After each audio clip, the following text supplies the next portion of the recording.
Okay, it looks like it's live now, Shalonda. Go ahead. We chose to increasing college students using a pedometer intervention, differences according to body mass index. The study aimed to explore the outcome of a pedometer-based lifestyle on physical activity. So we expected physical activity levels to increase through weekly goal setting, self-monitoring, and the use of a pedometer application downloaded to our cell phones. We identified 5 articles that centered around physical fitness and pedometer usage. The first article, The Effect of a Pedometer-Based Physical Activity Intervention on Sitting Time, sought to assess whether the 10,000 steps Gantt intervention had any effect on self-reported sitting time.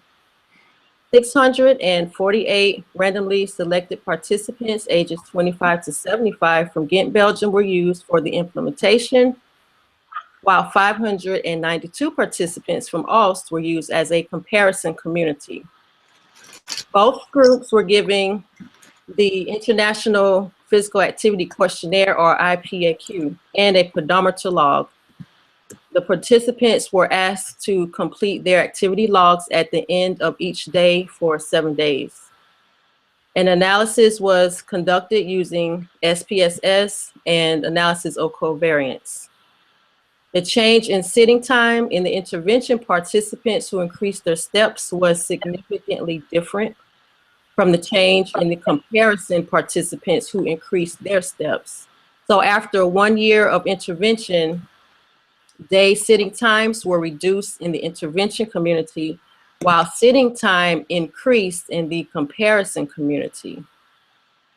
Now, in the next article, does augmented feedback from pedometers increase adults' walking behavior?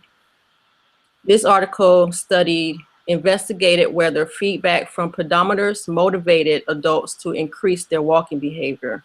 And this study used 26 participants enrolled in one of 2 8-week Walking for Fitness classes. And the study used a crossover design in which group 1 the first 3 weeks, and this was the feedback condition. And the last 3 weeks, they wore a disguised pedometer, and this was referred to as the no feedback condition. And so group 2 was a reversal of that. So they wore their disguised pedometers the first 3 weeks, and then they wore their regular pedometers the last 3 weeks. And basically what the disguised pedometers was, they were wrapped pedometers in a little black box, and the little black box was taped and marked so that the researchers could tell if the box had been opened. The participants completed a couple of questionnaires. They completed a demographic questionnaire, physical activity readiness questionnaire, pedometer use questionnaire, and at the end of the study, completed the study conclusion questionnaire. And the study did not take baseline that participants did not increase their physical activity. They found the feedback effect of the pedometer may be present, but it may only last for 1 or 2 weeks. So therefore, the researchers surmise that pedometer use works in a combination with goal setting, or it only motivates certain types of individuals at certain times. And for another research article entitled Effectiveness of a Web-Based, Computer-Tailored, Pedometer-Based Physical Activity Intervention for Adults, a cluster randomized controlled trial had the objective of evaluating the effectiveness of basically what the title says, a computer-tailored, pedometer-based physical activity intervention in working adults. 274 participants who were 18 years old and older from 8 Flemish workplaces. This is randomly to either be in the intervention or the control group. The intervention group received a booklet which had information on how to increase their steps, a pedometer, and an internet link to request computer-tailored step advice.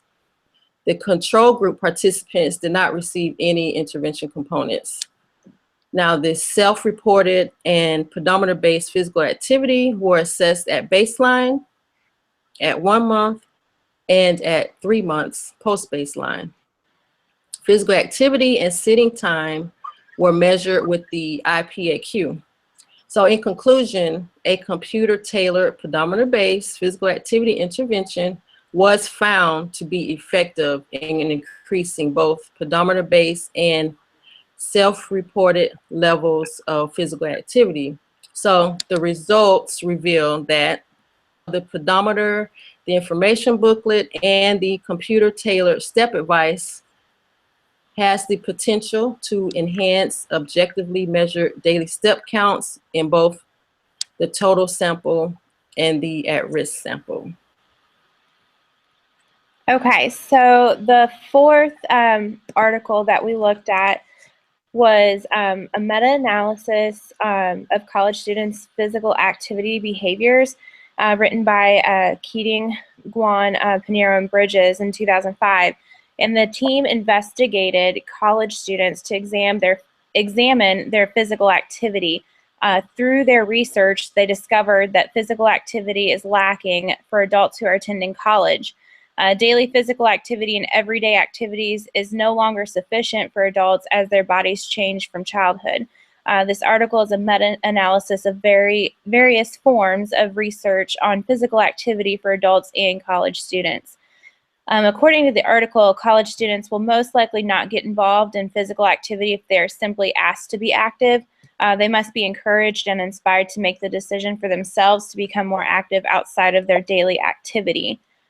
According to the article, there are 3 experimental studies that focused on increasing physical activity among college students. The researchers involved did not complete an experiment on any of the 3 intervention studies, but instead used a quasi-experimental design using intact classes. The 3 projects were Project Grad, Project Team, and Project Active Recreation on tertiary education campuses. There were many issues that were discovered throughout the meta-analysis of these interventions. They are a lack of attention to college students' physical activity behaviors. They showed unbalanced research focus, weak intervention research design, inconsistent and subjective physical activity measures, a lack of multiple approaches, and absence of physical education, pedagogy, and specialist involvement in research on students' physical activity. The article suggests that in future studies to use other resources and professionals outside the researchers themselves to help with studying physical activity habits prior to, during, and after an experimental study. And then the 5th article that we looked at, let me see here, it was written by Jackson and Houghton in 2008, and it's what we based our research on. And it says in the study written by Jackson and Houghton, researchers studied the effects of increasing walking and body mass index. The objective was to determine whether or not increasing weekly steps would help lower body mass index.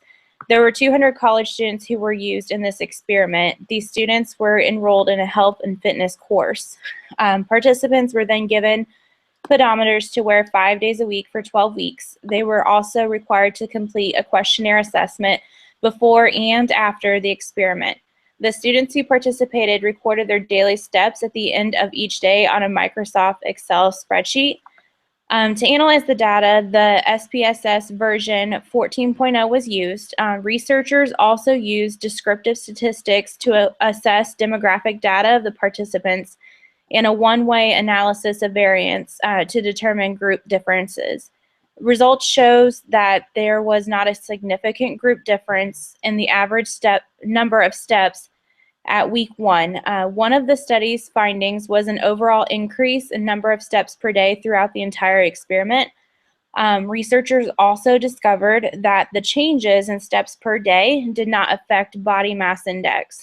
Although this experiment did not yield the results researchers hoped for, it did teach students good physical activity habits and inspired them to become more active.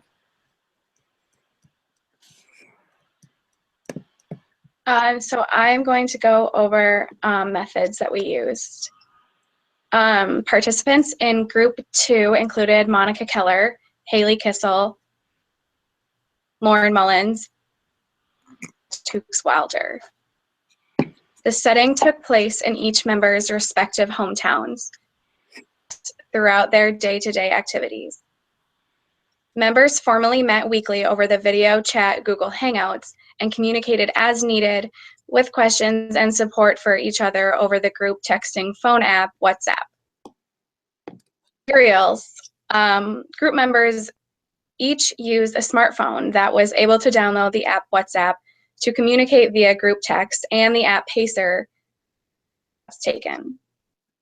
This app kept track of all steps and logged them automatically onto a calendar within the app, which aided in collecting data and weekly step counts throughout the study.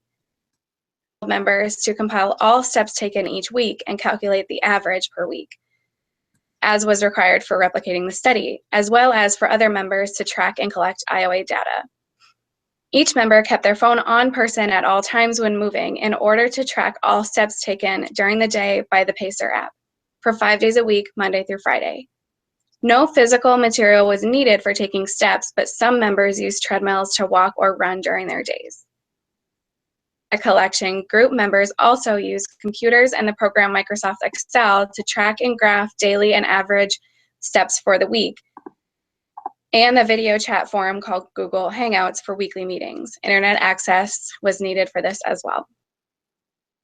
Their definition was physical movement involving legs moving forward and being placed on the ground for at least 5 steps, but at any pace. Examples included walking, running, and jogging, and non-examples included jumping in a stationary spot or while moving in a forward motion, tripping, swimming, bike riding, or skipping. IOA, the group members joined into a private group on the app Pacer that allowed them to see each other's steps taken every day of the study, and a partner to collect 3 weeks data from. Both partners collected all steps from the same person's week, Monday through Friday, and averaged the total steps for that week. 3 separate weeks, 1 from baseline and 2 from intervention. Each partner then used the computer program Microsoft Excel to chart the average steps they calculated per week. Next, the inter-observer used a screenshot to take a picture of their chart and send their findings to their partner over WhatsApp. The partner then compared the total numbers and calculated inter-observer agreement by taking the higher number and dividing it by the lower number and then multiplying it by 100 to find percentage of agreement. To follow the original study as closely as possible, the study included 1 week of baseline, followed by 5 weeks of intervention, totaling 6 weeks. Were compared for IOA for a total of 50% of the study. Of those 3 IOA weeks, each member included the baseline week for a total of 100% comparisons in the baseline across members. In intervention weeks, 2 more weeks were chosen for IOA among partners, totaling 40% IOA in the intervention stages for each member. Group members maintained treatment fidelity by meeting weekly on Sunday afternoon to review previous week's data and discuss goals for the coming week, adding 10% steps, as well as review the operational definition. Group members used the same phone app, Pacer, in order to maintain step accuracy and kept phones on their person for the same amount of days during each week, Monday through Friday, and a partner to check on each other's steps during the week. They were able to do this by a feature of the Pacer app in which members could access partners' daily steps as far back as the beginning of the study. Because each member entered into a private group, the app Pacer allowed members to monitor all other members' steps and collect average steps taken per week. Finally, the partners entered each other's data into an Excel spreadsheet and sent them to each other to compare for IOA and maintain treatment fidelity. Okay, I'm going to talk about the procedures next. In order to collect consistent data, all participants were required to download the same app. As mentioned by Lauren, we used the Pacer app. This app collects data based on the movement of the phone while it's in the participant's hand or pocket or purse or wherever. Data was collected 5 days a week, Monday through Friday, for a period of 6 weeks. This included baseline and intervention. During this time, each participant was required to carry their phone on them at all times in order for the Pacer app to collect data on the number of daily steps taken.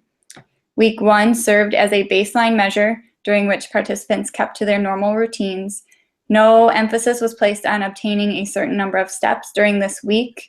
Participants also entered their height and weight into the Pacer app in order to determine their body mass index prior to introducing an intervention. The app automatically calculated body mass index for participants. During the intervention, participants worked toward increasing their average weekly steps by 10% each week in order to work towards meeting the recommended 10,000 steps for a healthier lifestyle suggested by the app. The goal of 10% was selected after a discussion by participants. Each participant felt that 10% was an achievable and reasonable percentage for all group members based on their current fitness levels and their just normal daily routines. Each individual participant's goal was set by themselves at the beginning of each week with the overall aim of gradually increasing their weekly averages. Participants used their baseline data as a starting point and increased by 10% for intervention. If participants did not meet their goal, they still set a goal based on their weekly average. Regardless of whether or not the step goal was met, the following week's goal was always 10% higher than the current week. Each participant charted their own daily steps using Microsoft Excel and calculated an average at the end of every week. The average was measured by adding the number of daily steps for the entire week and dividing the sum by the number of days data was collected. This number was always 5 because we collected data Monday through Friday. The data was then used to create a graph of the average weekly steps taken throughout the course of the project. Each participant was responsible for creating their own graph. At the end of the 6 weeks, participants also took a health and wellness questionnaire that discussed physical activity levels before and after the project. This questionnaire just served the purpose of bringing health and wellness to the forefront of participants' minds and to encourage the continued use of step tracking and a healthy lifestyle. Participants also compared their post-intervention BMI to that of the baseline week. Participants noted whether or not there was an increase, decrease, or no change in BMI. That will move us into our results. And we're first going to discuss the BMI from baseline to intervention. We did not notice a change. None of the participants noticed a change in BMI from baseline to intervention besides Lauren. She saw a decrease of 0.1 from her baseline measure to intervention. Next, I will show my individual data. In baseline, my average weekly steps were 6,902.8. At the end of the intervention in week 6, I had 9,215.2 as my weekly average. My highest week was week 4 during intervention, where I had 10,345.2 steps. There was an increase from baseline to intervention and an overall stable trend during my intervention phase.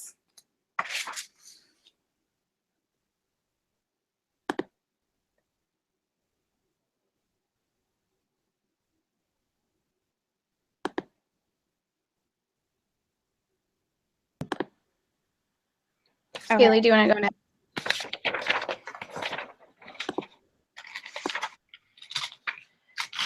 I can go ahead and show my data here. So here is my graph. So as far as my data went, my baseline average was 8,447 steps. And when I increased, I think my lowest was in week 4 was 5,547 steps. And even though I personally kept increasing my steps, I don't know if it was app error or what exactly had happened, but some of my steps, it didn't compute everything that I felt that I was actually walking to increase those steps. But in week 4, that range was 31 to 7,317 steps in that 1 week, and that was my lowest point. I would say my best week was on week 2 when we first started doing the intervention right here, and that average was 8,884 steps. So even though I personally kept increasing the goal, the data that was collected through the Pacer app did not reflect as much as I was attempting to hit that goal. So.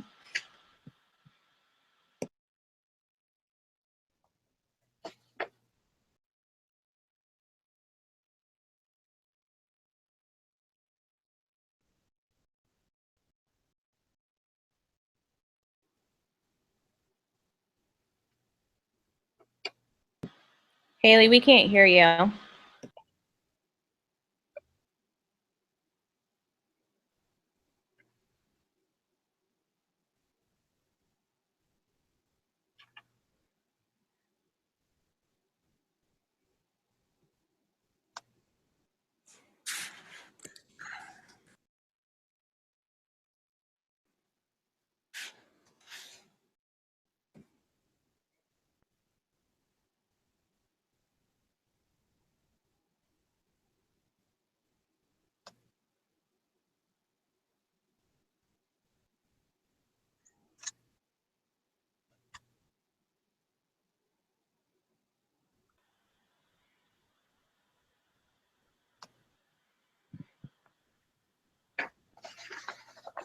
I can go ahead and present if you guys can hear and see me. Yep.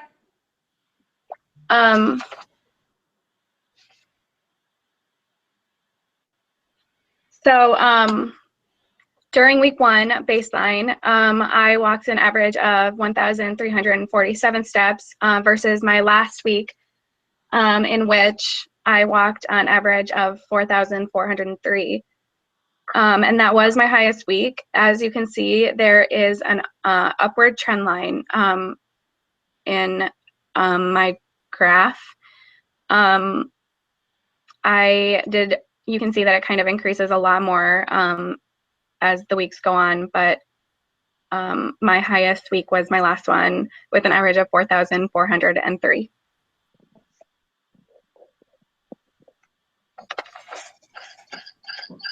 Okay, can everybody hear me now?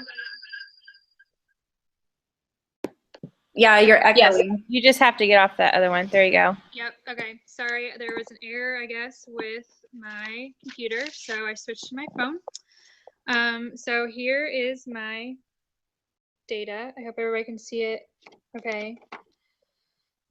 So for my week 1 baseline, I started out at 5,561, which is pretty low for the baseline week. And of course, with the goal of increasing by 10%, I met that for week 2 of intervention, or week 1 of intervention, week 2 of the project with about a 30% increase.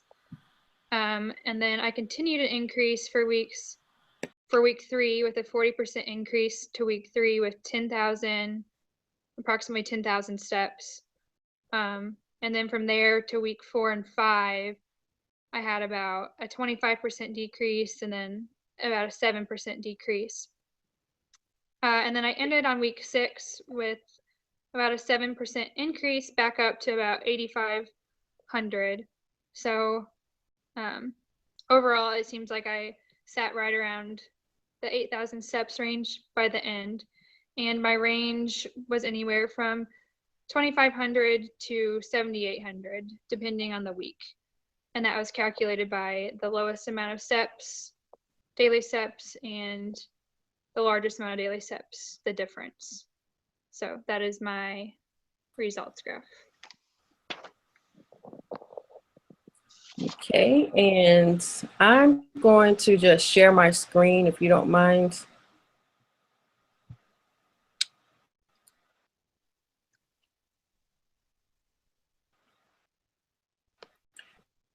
So, outline little and for the their increase hold, and I still tried to exercise and do my walking. So there was a decrease. Covered, it went 4,500.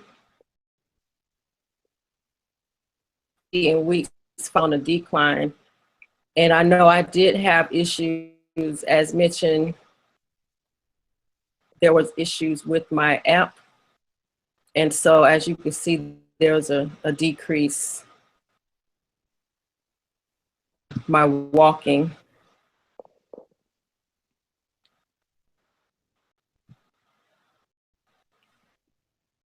Okay. So since we've all now presented our results and graphs, I'm going to go ahead and move on to the discussion and limitations portion of our presentation.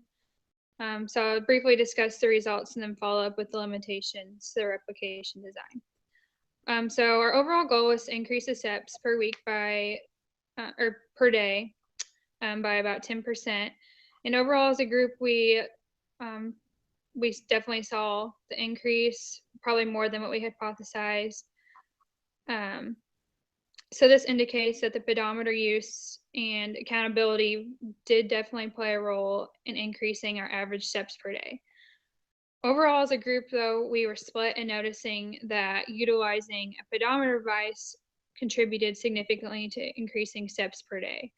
There are some differences in thinking amongst group members. While some group members did feel that the pedometer was what had the significant effect on steps taken per week, some members felt that other factors played a bigger part and it was more of a coincidence. That point leads me to the limitations of the project. Of course, there are always limitations when replicating a study. It's nearly impossible to replicate a study exactly, so therein lies the biggest general limitation. As stated previously, some members did feel that the daily steps average increase was more due to other factors besides the pedometer use. For example, one member pointed out that she was on a long weekend trip during one of the weeks of intervention, which included Thursday and Friday. And during this trip, there were many long hikes, and so naturally that spiked the average for that week more so than it would have. And that was something out of the control of the project. Additionally, another member has been progressively training for a half marathon. So the average daily steps have naturally increased due to an increase in training. And that was something that was planned prior to the planning of the project. Then another limitation worth mentioning is the pedometer source. So as a part of the project, all the group members needed to have the same pedometer source to create consistent results. So we did a little bit of research and we all downloaded the same pedometer app, Pacer, on our smartphones. A limitation to this is that all group members, first of all, must remember to carry their smartphones on them at all times, which was part of like the requirement for the study. But there are certain times of the day where it's just not possible to have your phone, or you just forget, which are things that are out of our control. Additionally, there was no reliable way to fully check the reliability of the pedometer source. And I think all of us had issues with the pedometer source giving us completely accurate data. That last point leads me to some things we could have done differently. We would have done more research on the reliability and design of more potential pedometer apps. And additionally, we could have created a more constant accountability system amongst group members to make sure that we all accurately tracked steps in the Excel worksheet every day in order to hold the app accountable. This would have assisted us in confirming the reliability of the app's daily average feature. And then lastly, a part of the study that we didn't replicate exactly, and this isn't something we would have done differently, but it contributes to limitations. We didn't classify each group member as underweight or overweight, similar to what the actual study did due to sensitivities. So that portion of the study wasn't as accurate. And I think that wraps up the limitations and things we would have done differently. So at this time, we can open the floor to questions.